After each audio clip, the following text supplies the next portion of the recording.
Since the advent of devolution in 2013, there have been varied opinions on whether or not counties have prudently utilized available resources.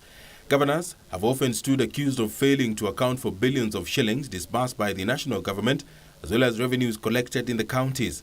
Despite the criticism, governors are putting a brave face, arguing that there have been tremendous gains, especially over the last year. We do admit that inception of the second cycle of devolution had not been without impediments, including those arising from a prolonged election cycle and also the ongoing protracted court cases stemming from election petitions. The status report indicates a significant reduction in recurrent expenditure, such as sitting allowances and travel expenditure.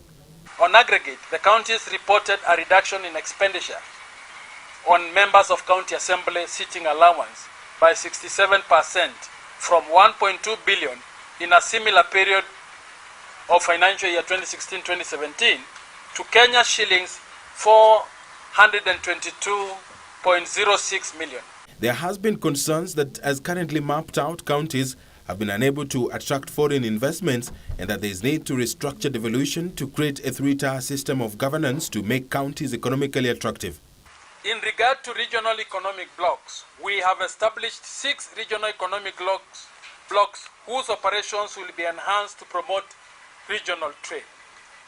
The Council of Governors have in the meantime called for the enactment of legislation that will ensure institutionalization of the intergovernmental relations bodies that will help support devolution.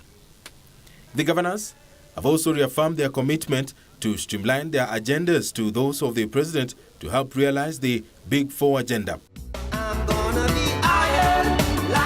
Meanwhile, a leadership row pitting Kiambu County Governor Ferdinand Waititu and his deputy James Nyoro is threatening to degenerate into a crisis, with the latter accusing his boss of frustrating his efforts. In a culmination of weeks of unease between the two leaders, Nyoro is accusing Ferdinand Waititu of antagonizing him in an alleged plot to have him pushed out of office.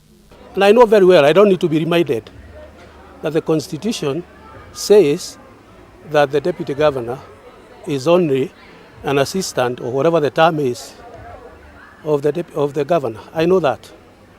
But I also know my strength and I know my weakness. In what is bound to worsen an already strained relationship between the two leaders, Nyoro is accusing Waititu of incompetence and insufficiency he says has already cost the county.